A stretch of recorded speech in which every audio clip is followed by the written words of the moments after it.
I'm SoYhani, I'm finna do the Perso Sweet with HighThoughtsTV, nigga. Tap in and get at me. About to smoke a Perso Sweet with HighThoughtsTV. Y'all know what the fuck we doing, man. It's HighThougtsTV. Niggas hot in the bitch, man. I'm smoking a Perso Sweet with HighThoughtsTV. All right, so being from, because you said you touched ground in a lot of places before you reach Houston. Well, a couple places, that is. Yeah. So what's some of the cultural differences? Like you said, you originally out of Broward. So leaving from there and then going elsewhere, what was the differences in the cultures? I ain't gonna lie, I love Broward. Like, that's home right there. But that culture right there is like, it's reckless in some sense. That's where Kodak from, X from. We don't went to the same school. I went to the same elementary as X. You feel what I'm saying? So it was just, I don't know, the culture was, I fuck with the culture. Charlotte culture was totally different to me. Cause it's like, it was more like Southern on some shit. Like, yes sir, no sir. I wasn't going for that shit, so I used to get in trouble in school a lot cause I feel like you couldn't have a voice. So, and I wasn't going for that cause in Florida you could. But in Charlotte, it's like the teachers didn't like you talking on some shit. It's like, nigga, I'm gonna talk my shit regardless, you feel me?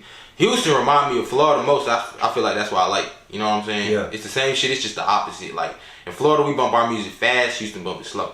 Yeah. In Florida, we like gold, Houston like diamonds. You know what I'm saying? Which I ain't gonna lie, I've been fucking with diamonds. Like, I fuck with diamonds. But it's the same culture, Houston and Florida. It's just like the opposite. You know what I'm saying? Yeah, no, I feel that's a good way you put that. So, I like I said, I did my research after seeing you perform yesterday, which we're going to get into the performance as well. But in your song that's going crazy right now, The Ticket, you spoke on being Haitian and Jamaican. Yeah. So, talk about that. Like some of shit. Well, my father, he Haitian.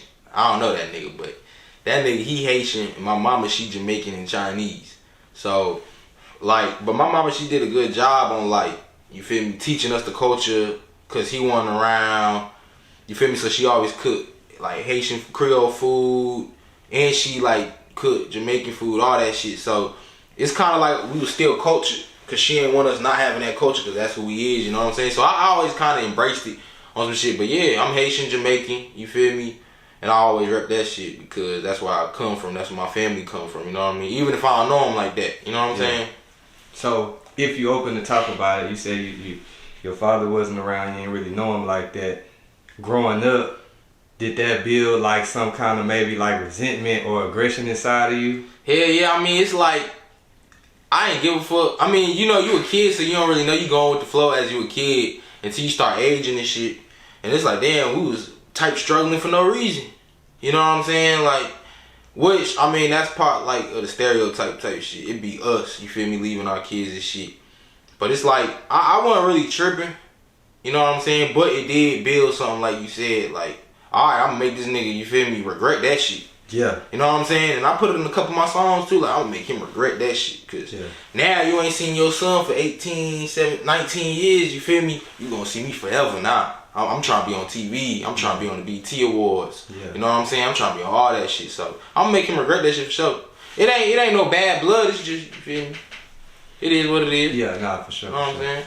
So back to the music. You mentioned like you've been writing since you were in school. So what's the first song that you wrote and actually took the next step to record? That shit, man. So it was called, I think, To Come Up On Some Shit. I did it to Kodak's song. My Struggle. I don't know if you know that song. And I did it to like his instrumental. Cause I had seen like a Kodak snippet and I'm like, damn bro, I low-key want to rap type shit. You know what I'm saying? I'm like, that nigga got water in the back. Shit, I can have water, you know what I'm saying? Being in the studio, dancing and shit. So then I did it to his instrumental. My brother, he an engineer, like he a producer. He used to produce beats and shit. And then he had engineered it for me on like a computer we had. And then I was like, damn, I could really do this shit, you know what I'm saying? Then I we was in Charlotte at this time. I went to GarageBand. This was before, I forgot what they using now on their phone. BandLab. BandLab, yeah, so I never touched BandLab because I've been in studio since BandLab started popping, but I used to use GarageBand and I used to record all my songs. I really came up making diss tracks on some shit in school, you know what I'm saying? But hell yeah. That's kind of how it started, and once I heard myself and I could listen to myself over and over again without having to, you feel me, rapping myself, that's when I'm like, I'm gonna really do this shit, you know what I'm saying? Plus niggas was struggling and I'm like, damn, I'm gonna put that in my music. It was kind of therapeutic. You know what I'm saying?